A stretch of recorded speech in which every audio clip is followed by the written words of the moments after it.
My name's Greg Clark and I'm the Minister for Decentralisation. When I was first elected an MP 4 years ago, I introduced a private member's bill to tackle a problem that was happening in my constituency and around the country, one of garden grabbing.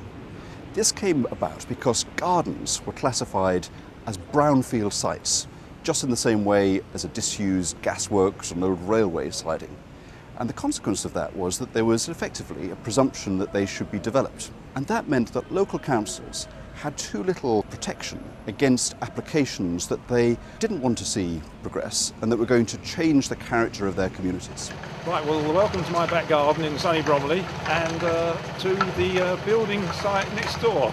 As you can hear, there's a lot of work going on, has been for some weeks now, and I believe there will be for most of this year.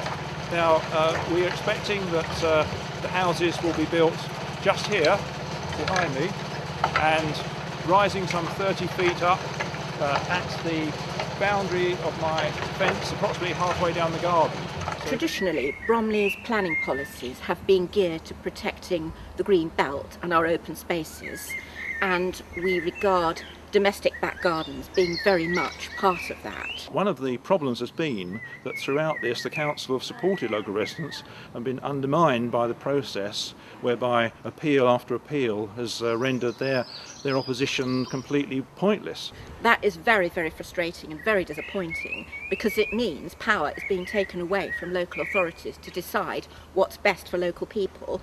Councillors are elected locally by local people, and I'd like to think that we as a local planning authority do know more than the appeals inspector about our area and what people want. Well, this development attracted a lot of local opposition, and of course there was the impact on the environment. Now, this area is known for its environmental assets. There's a nature conservation site which is just behind me here, which is not really viable on its own, and it relies on the back gardens in the area to act as a sort of green lung around it.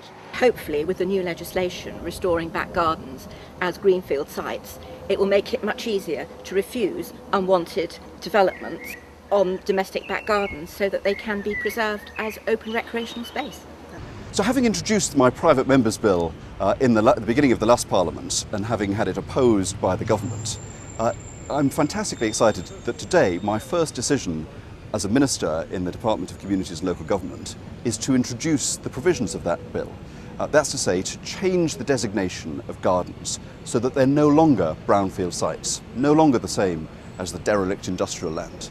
And that means that local communities will once again get the chance to decide whether they want to keep a particular garden or whether they think it's better that it should be built on.